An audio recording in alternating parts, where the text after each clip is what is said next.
فأنا ناصح لإخواني بالصدع بالحق تبيض وجوههم. السكوت في مسألة الحزبية يضرها، فاصدع بما تؤمر وأعرض عن المشركين. سلامي على دماج ورجالها والشيخ يحيى ودار العلم يا سعد بانيها. بسم الله الرحمن الرحيم. إن الحمد لله نحمده ونستعينه ونستغفره ونعوذ بالله من شرور أنفسنا ومن سيئات أعمالنا. من يهده الله فلا مضل له ومن يضلل فلا هادي له. أشهد أن لا إله إلا الله وحده لا شريك له وأشهد أن محمدا عبده ورسوله صلى الله عليه وعلى آله وسلم تسليما كثيرا مزيدا. أما بعد، ikhwan fillah, kita akan lanjutkan kembali kajian dari kitab Al-Mabadi'ul Mufidah fi Tauhid wal Fiqh wal Aqidah. Pondasi-pondasi dasar yang bermanfaat dalam pengesahan Allah, pemahaman ibadah serta ijabah atau keyakinan, serta tulisan milik guru kami Syekh Yahya Ibn Ali Al-Hajuri hafizahullah taala.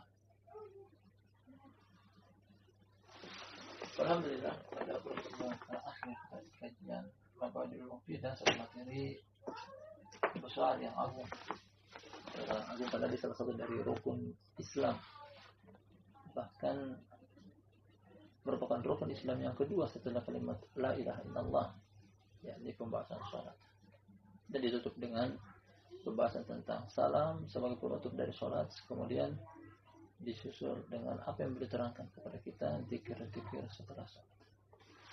Kita akan ambil pada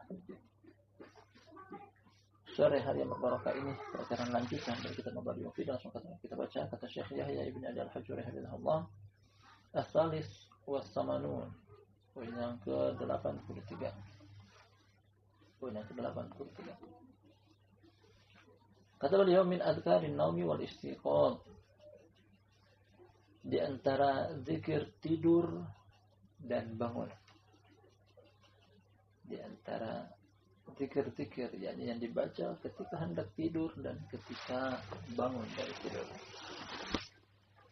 Sebelum kita membaca jawaban dari poin yang ke-83 ini, pada pembahasan terakhir yang ke-82 merupakan penutup dari pembahasan fikih, khususnya taharah dan salat.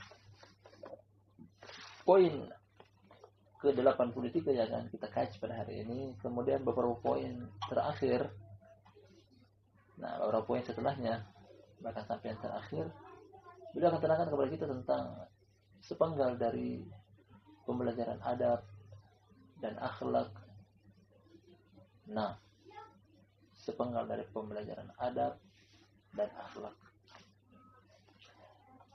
Baik itu berkaitan dengan, karena ada adab terdapat 3. Adab kepada Allah Subhanahu wa taala, adab kepada sesama makhluk ciptaan Allah, adab kepada diri sendiri. Adab kepada Allah artinya beradab kita kepada Allah, beribadah kepadanya dan jangan disekutuai. Beradab kita kepada makhluk ciptaan Allah, yakni sesama makhluk, beradab kepada orang tua, beradab kepada orang lebih muda, beradab kepada tetangga, beradab kepada tamu, beradab kepada kaum muslimin secara umum, bahkan beradab kepada binatang dan tumbuh-tumbuhan. Termasuk beradab kepada semua makhluk yang Allah dan Rasulnya ajarkan dalam kitab dan sunnah. Demikian juga beradab kepada diri sendiri, bahwasanya beradab kepada diri sendiri adalah memenuhi hak-hak kepentingan pribadi. Hak-hak kepentingan pribadi akan kita dapati sebagian di antaranya. Poin yang ke-83 ini, beliau ingin ajarkan kepada kita bahwa tidur dan bangun adalah tergolong hal yang diajarkan oleh An-Nabi sallallahu alaihi wasallam, bagian dari suatu kesatuan kehidupan yang tidak terpisah dari kita. Sebelum kita membaca adab tidur, pertama-tama kita mengetahui dulu bahwasanya tidur bagi manusia adalah kebutuhan. Sedangkan Allah Subhanahu wa taala menafikan dari diri dia sifat tidur. Kata Allah Subhanahu wa taala dalam ayat yang paling agung dalam Al-Quran namanya ayat kursi. Dimulai dengan perkataannya, Allahu la ilaha illa huwal hayyul qayyum la ta'khuduhu sinatun wala naum.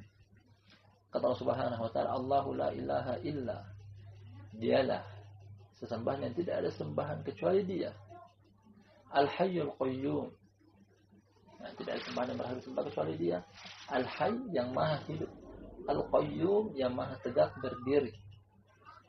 Maha hidup artinya adalah Allah hidup dan menghidupkan yang lainnya. Namanya Al-Hayy. Nah, Al-Qayyum yang maha tegak, tidak butuh kepada yang lainnya, bahkan yang lainnya butuh kepada Dia. Al-Qayyum. La ta'khudhuhu sinatun wala naum. Ini yang kita inginkan dari lafaz la ta'khudhuhu sinah. Tidak tersentuh kepada Dia rasa ngantuk, wala naum, tidak juga tidur. Jadi di antara sifat Allah Subhanahu wa taala adalah tidak tidur, tidak ngantuk, tidak mati, bahkan hidup selama-lamanya, tidak butuh istirahat. Sedangkan bagi manusia menyelisihi 360 derajat bahwa Allah Subhanahu wa taala tidak tidur, sedangkan manusia butuh tidur. Bahkan pada manusia kalau tidak bisa tidur itu namanya penyakit. Nah, itu namanya penyakit. Karena kita butuh tidur. Kemudian kita perlu ketahui juga, menurut ilmu medis dan kesehatan menetapkan manusia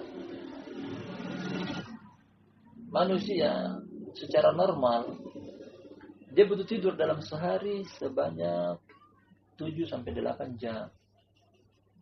7-8 jam.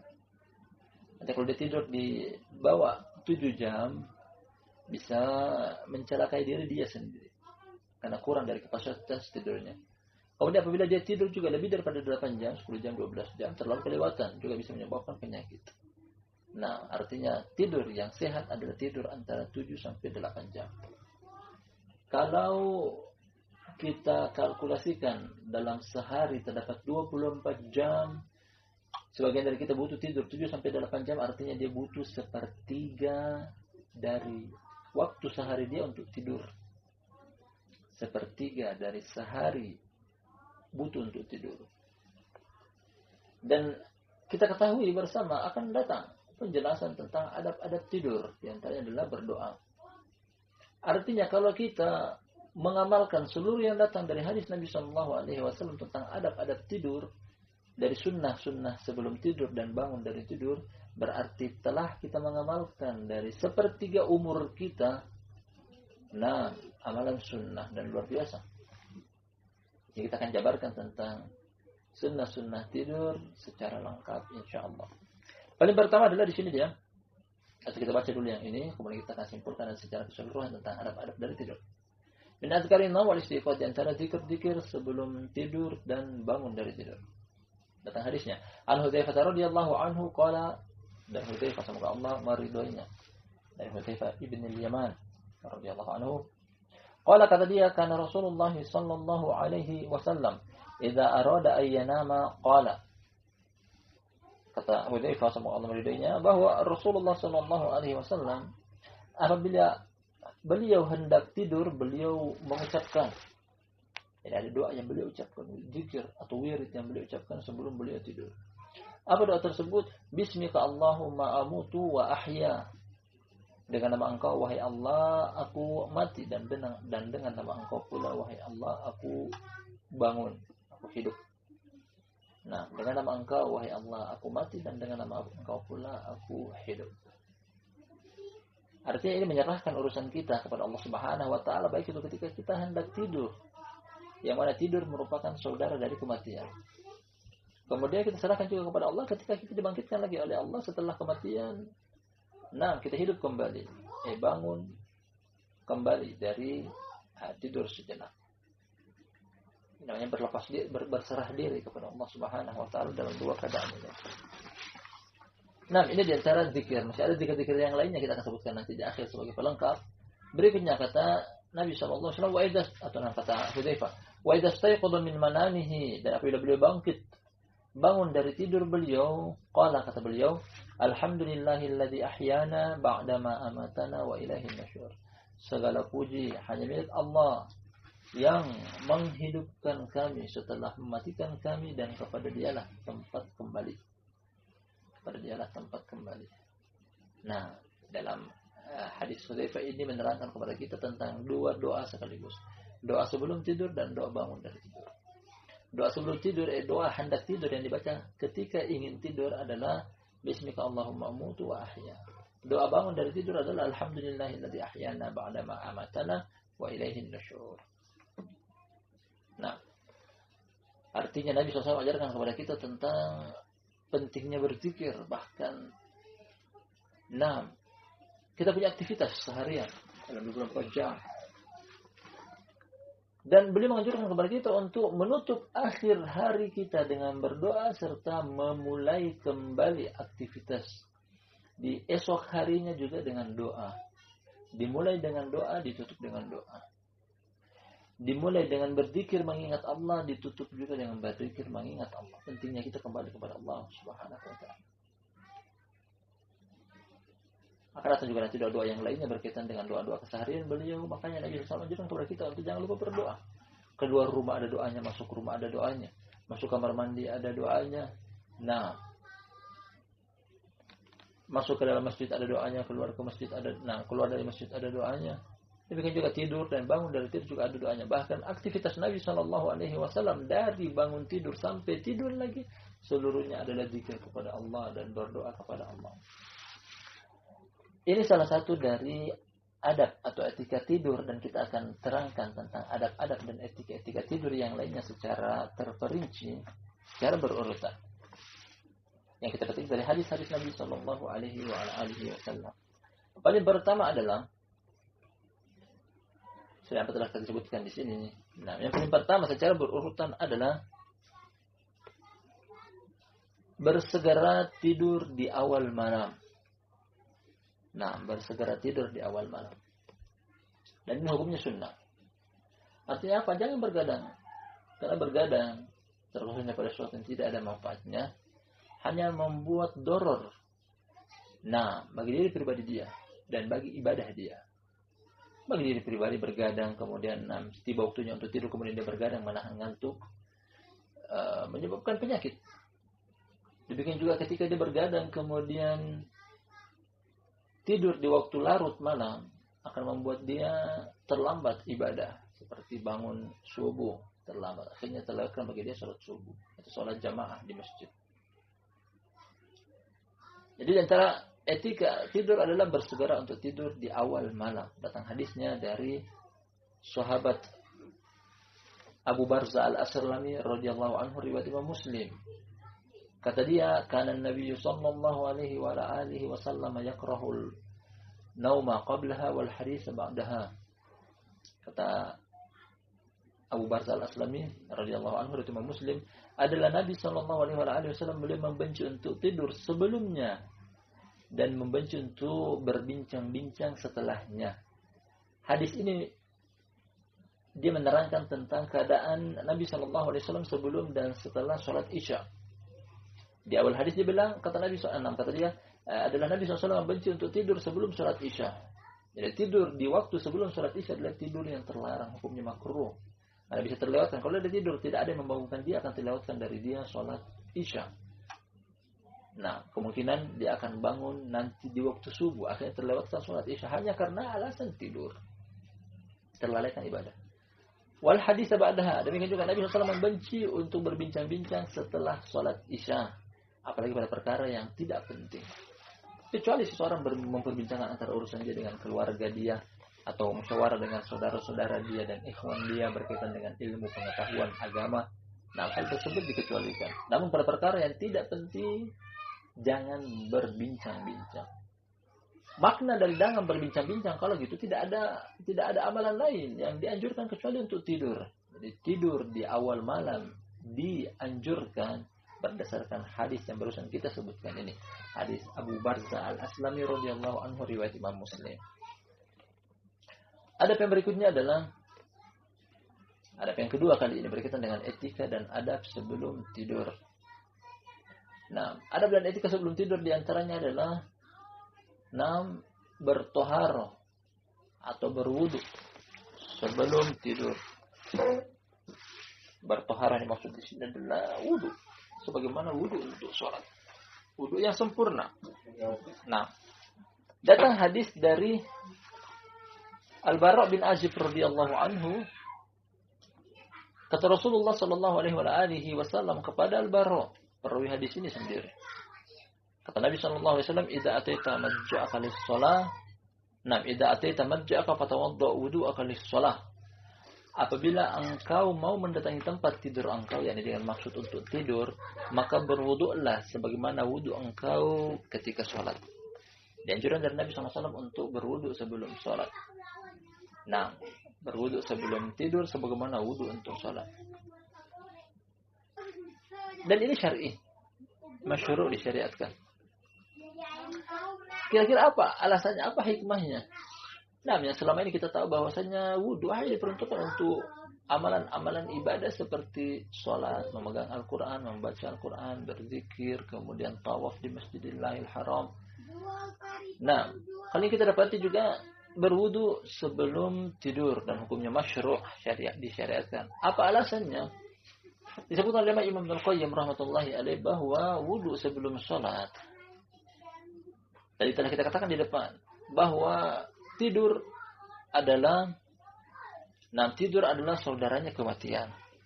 Seseorang yang ketika dia meninggal, seseorang ketika dia mati, mengakhiri akhir hayat jadi kehidupan dunia ini, dianjurkan untuk ditoharokan, disucikan dengan cara dimandikan. Nah, dan itu hubungannya, keterkaitan dia dengan wudu sebelum tidur adalah ketika seseorang tidur, ibaratnya dia mati, dia meninggal. Alangkah bagusnya ketika sebelum dia meninggal, dia mensucikan diri dia dengan bertohar atau berwudu. Sebagaimana orang yang setelah mati dimandikan dan disucikan dengan mandi jenazah. Agar kembali kepada Allah Subhanahu wa taala dalam keadaan suci bersih.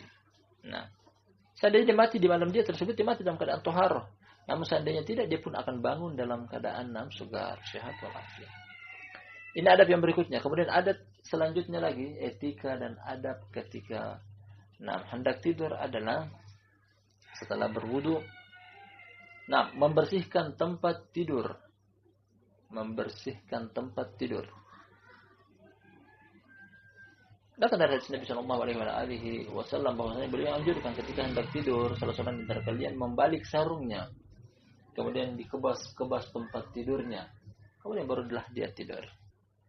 Nah, disebutkan ilahnya atau alasan dan hikmah dari perbuatan tersebut, jangan sampai dia tidur belum dibersihkan. Ada sebagian orang yang terlampau malas, tidur, bangun dari tidur, dia tidak merapikan tempat tidur dia. Jangan sampai pada posisi yang ketika dia bangun ingin tidur kembali, belum dibersihkan, belum dirapikan, ada sesuatu yang bisa mengganggu seperti serangga atau bahkan hewan yang berbahaya, berbisa, atau misalnya kotoran yang bisa menyebabkan sumber penyakit dan semisalnya. Jadi anjuran dari Nabi SAW ketika sebelum tidur dibersihkan dulu, dikebas-kebas dengan sarung, dan ini adalah disyariatkan. Berikutnya lagi tentang adab dan etika sebelum tidur adalah, hendaknya tidur bertumpu dengan tubuh sebelah kanan. Jadi masing kita punya tubuh dua bagian, ada sebelah kanan, ada sebelah kiri. Dan anjuran dari Nabi SAW untuk ketika tidur menghadap ke sebelah kanan dan bertumpu pada tubuh bagian kanan. Nanti kita menghadap ke arah kanan tubuh kita. Tidur menyamping. Dan ini sangat dianjurkan. Datang hadis dari yang tadi, lanjutan hadisnya Bara' bin Azib radhiyallahu anhu, kata Nabi SAW, "Idza ataita madja'aka fatawadda wudu'aka lis-shalah, tsumma tadji 'ala shiqqikal aiman." Kata Nabi SAW kepada Bara' bin Azib, "Wahai Bara', apabila engkau hendak mendatangi tempat tidur engkau, maka berwudu'lah sebagaimana wudu engkau untuk sholat, kemudian bertumpulah pada tubuh bagian kanan." Bertumpu pada tubuh bagian kanan ketika hendak tidur. Nah, kenapa Nabi SAW tidak anjurkan bertumpu pada tubuh bagian kiri?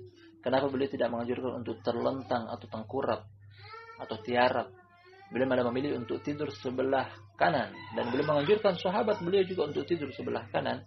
Disebutkan alasannya oleh Imam Ibnu Qayyim rahmatullahi alaih bahwasanya anatomi tubuh manusia, kerangka tubuh manusia, kalau kita lihat bahwasanya jantung yang merupakan poros komando, merupakan sumber kehidupan bagi umat manusia, jadi organ tubuhnya adalah yang paling vital adalah jantung, itu berada pada tubuh bagian kiri. tepatnya dada bagian kiri, dada sebelah kiri. Nah, berdampingan dengan paru-paru. Jantung berada di sebelah kiri. Artinya kalau seseorang tidur kemudian bertumpu sebelah kiri, organ tubuh bagian dalam membuat jantung terjepit, terhimpit dengan organ tubuh dari atas bagian kanan. Itulah yang membuat dia itu susah untuk berdetak karena dia tertekan. Akhirnya membuat susah untuk bangun. Kesusahan untuk bangun ketika seseorang itu tidur dan bertumpu pada tubuh bagian kiri. Berbeda ketika dia bertumpu pada tubuh bagian kanan, membuat jantung dia di atas organ tubuh yang lainnya tanpa ada tekanan, tanpa ada terjepit dengan anggota tubuh yang lainnya, membuat dia leluasa berdetak, membuat dia leluasa untuk memompa darah, dan membuat dia juga leluasa untuk bangun dari tidurnya. Mudah. Karena tidak terjepit, tidak tertekan. Berbeda ketika dia bertumpu pada tubuh bagian yang lainnya. Nah, ini adalah hikmah. Subhanallah. Nabi SAW tidak menganjurkan kepada sesuatu kecuali dalam hal tersebut yang beliau anjurkan terdapat kebaikan. Sebagaimana juga ketika beliau melarang dan mencegah akan sesuatu, pasti ada keburukan di dalamnya, entah kita tahu ataupun kita tidak tahu. Nah, dan dianjurkan oleh Imam Ibnul Qayyim dalam anjuran ketika mengamalkan etika tidur, beliau katakan bahwasanya ketika kita pertama kali sampai ke tempat tidur, ketika hendak tidur, paling pertama adalah kita menghadap dulu ke sebelah tidur terlentang, artinya dengan posisi punggung di tempat tidur, wajah menghadap ke langit-langit. Kemudian selang beberapa lama, kemudian barulah kita menghadap ke sebelah kiri dulu. Nah, sambil menanti datangnya ngantuk, karena tidak setiap orang ketika dia ingin tidur langsung dengan meletakkan kepala di bantal langsung tidur. Terkadang butuh juga untuk misalnya pembukaan dari tidur dia. Setelah merasa ngantuk, barulah dia balik ke arah kanan, bertumpu pada tubuh bagian kanan, kemudian dia tidur dan bangun. Nah, sampai bangun dalam keadaan tersebut. Ini anjuran dari Imam Ibnul Qayyim dalam mengamalkan sunnah Nabi SAW pada etika tidur. Kemudian etika dan adab yang lainnya, selain apa telah kita sebutkan di depan, adalah untuk meletakkan telapak tangan kanan di bawah pipi kanan. Nah, meletakkan telapak tangan kanan di bawah pipi kanan. Kalau kita punya pemahaman, sebagian anak kecil yang ketika ingin tidur dan sulit tidur, terkadang kita butuh untuk menina boboi,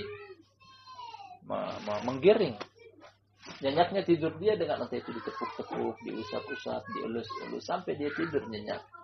Hanya saja mungkin belum tentu berlaku untuk sebagian orang. Terkadang kita tidak punya siapa-siapa ketika kita tidur sendiri. Keadaan seperti itu seakan-akan kita menina boboi diri kita sendiri.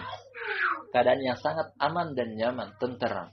Ketika pipi kanan kita letakkan di telapak tangan kanan kita, serasa hangat, serasa damai, aman. Yang membuat kita pun akan tidur dengan nyenyak. Ini adalah metode tidur Nabi SAW. Tanpa perlu memerintahkan kepada orang lain, entah istri kita, anak kita, untuk menimna boboi kita dengan dielus-elus, diusap-usap, ditepuk-tepuk. Nah, metode Nabi SAW bisa membuat tidur nyenyak dalam keadaan tanpa perlu bantuan orang lain. Tidur sendiri. Nah, tidur sendiri. Karena sebagian ilmu medis mengatakan bahwasanya, ketika tidur yang tidak teratur akan membuat aktivitas di seharian penuh tersebut terganggu. Orang kalau terganggu waktu tidurnya, aktivitas dia yang lainnya terganggu. Nah, aktivitas keseharian dia bermula dari tidur malamnya nyenyak atau tidak. Bahkan ada sebagian orang yang bisa menyimpulkan bahwasanya dua orang yang tidur, satunya tidur dengan metode Rasulullah hanya beberapa menit saja, dengan sebagian orang yang tidur dengan metode selain metode Nabi SAW mungkin butuh beberapa jam. Metode yang tidur Nabi SAW, tidur yang sangat singkat dan ringkas, menghasilkan tidur yang berkualitas, dibanding dengan sebagian orang yang tidur hanya dengan aturan seenak mereka tanpa mengikuti petunjuk Nabi SAW. Kualitas tidur mereka tidak baik, tidak maksimal, tidak memuaskan. Meskipun mereka mungkin butuh tidur dengan waktu yang lebih lama. Nah, tergantung dari sini. Al-barakah. Sebagian orang mengatakan bahwasanya as-sunnah fihi barakah. Nah, ketika mengamalkan sunnah dalamnya terdapat barakah. Kemudian adab dan etika sunnah yang lainnya ketika hendak tidur adalah, setelah apa yang kita sebutkan di depan semuanya, berzikir. Dan ini salah satu dari zikirnya. Zikir ketika hendak tidur. Ini salah satu doanya. Bismika Allahumma ahya atau Bismika Allahumma amutu wa ahya. Ada zikir-zikir yang lainnya juga, diantaranya adalah hadis Ali bin Abi Thalib radhiyallahu anhu. Berzikir, mengucapkan tasbih subhanallah 33 kali, tahmid 33 kali, takbir 34 kali. Genap 100 kali kesemuanya sebelum hendak tidur. Ini di antara zikir yang datang dari sunnah Nabi sallallahu alaihi wasallam. Dan di sana masih ada lagi semisal membaca ayat kursi sebelum tidur. Karena kata Nabi sallallahu alaihi wasallam bahwasanya barang siapa yang tidur sambil membaca ayat kursi, dia akan terjaga dari godaan syaitan sampai dia kembali bangun dari tidurnya di malam tersebut. Jadi di antara senjata yang ampuh untuk menolak gangguan syaitan ketika kita tidur, karena terkadang datang namanya mimpi buruk. Adalah membaca ayat kursi sebelum tidur. Akan terjaga dari godaan syaitan sampai dia bangun di pagi hari kembali. Kemudian adab dan sunnah tentang tidur lainnya adalah ketika terjadi mimpi buruk, mungkin saja terjadi mimpi buruk pada sebagian kita. Bagaimana etika dan adab dari Nabi Shallallahu Alaihi Wasallam? Ada 4 hal yang dianjurkan oleh beliau, 3 atau 4. Di antaranya adalah paling pertama, ketika mendapati mimpi buruk, pertama duduk, kemudian berta'awud. A'udzubillahi minasyaitonirrajim. Meminta perlindungan kepada Allah dari godaan syaitan. Karena yang namanya mimpi buruk datang dari godaan syaitan. Setelah duduk kemudian berta'awud, setelah itu adalah meludah ringan ke sebelah kiri. Meludah ringan. Dengan ludah ringan ke sebelah kiri tubuh kita. Kemudian setelah itu, rubah posisi tidur dari posisi tidur sebelum mimpi buruk tadi. Kalau kita di posisi pertama, ketika kita bangun, karena terbangun dari mimpi buruk, entah kita agak naik sedikit, atau turun sedikit, atau geser ke kanan, atau ke kiri sedikit. Dari posisi sebelumnya, yang ketika kita tidur di posisi tersebut mendapat mimpi buruk. Artinya kita sedikit bergeser, berpindah tempat. Dari tempat semula. Ini yang dianjurkan oleh Nabi Sallallahu Alaihi Wasallam. Kemudian yang keempat adalah berikutnya, bahwa saya tidak perlu untuk menceritakan kepada orang lain dalam bentuk pemberitaan. Karena ini adalah syaitan menggoda orang, mengganggu orang ketika tidur, yang mana dia inginkan dari situ semacam menakut-nakuti atau menggoda, menyesatkan. Kalau kita ceritakan kepada orang lain, dia merasa berkepala besar, syaitan merasa dia telah berhasil membuat takut Bani Adam. Ini diantara adab-adab untuk menepis dari mimpi buruk. Adab kali ini kita akan sebutkan tentang bangun dari tidur. Paling pertama adalah berzikir. Doa yang ada di depan kita ini, Alhamdulillahilladzi ahyana ba'dama amatana wa ilaihin nusyur. Ada doa yang lainnya juga adalah Nabi SAW ketika beliau bangun dari tidur, hadisnya Ibnu Abbas dalam Sahih, beliau membaca beberapa ayat penutup dari surat Ali Imran. Inna fi khalqis samawati wal ardi wa ikhtilafil laili wan nahari la ayatin liulil albab alladzina yadhkuruna Allaha qiyaman wa qu'udan wa 'ala junubihim wa yatafakkaruna fi khalqis samawati wal ard rabbana ma khalaqta hadza batilan subhanaka faqina 'adzabannar. Beberapa ayat penutup dari surat Ali Imran, dan dibaca sambil menghadap ke arah langit-langit. Setelah itu berwudu. Paling pertama adalah kita mengambil air wudu. Entah itu kita untuk sholat atau tidak. Karena air wudu diantara fawaidnya adalah, diantara keutamaan mengambil air wudu adalah, ketika kita tidur, kata Nabi Sallallahu Alaihi Wasallam, "Idza tawadda'a ahadukum falyudkhil ala anfihi ma'an, lianna syaitan yabitu fi khaysumihi." Kata Nabi Sallallahu Alaihi Wasallam, bila kalian tidur, maka masukkanlah air ke dalam hidung kalian. Masukkan, kemudian dihempaskan, dikeluarkan. Apa alasannya? Kata Nabi SAW, karena syaitan tidur di bagian dalam, bagian hidung kita, untuk membuat atau untuk mengusir syaitan yang dia telah bermalam di hidung kita semalaman penuh, agar beraktivitas kita tidak terganggu dengan keberadaan syaitan di tempat tersebut. Kita ambil air wudhu, memasukkan air ke dalam hidung. Setelah itu kalau ingin sholat silahkan sholat, kalau tidak melakukan aktivitas yang lainnya. Ini dia di antara adab-adab atau etika-etika tentang tidur dan bangun dari tidur. Nah, misalnya pada pertemuan sebelumnya kita akan sebutkan juga masih ada berkaitan dengan tidur.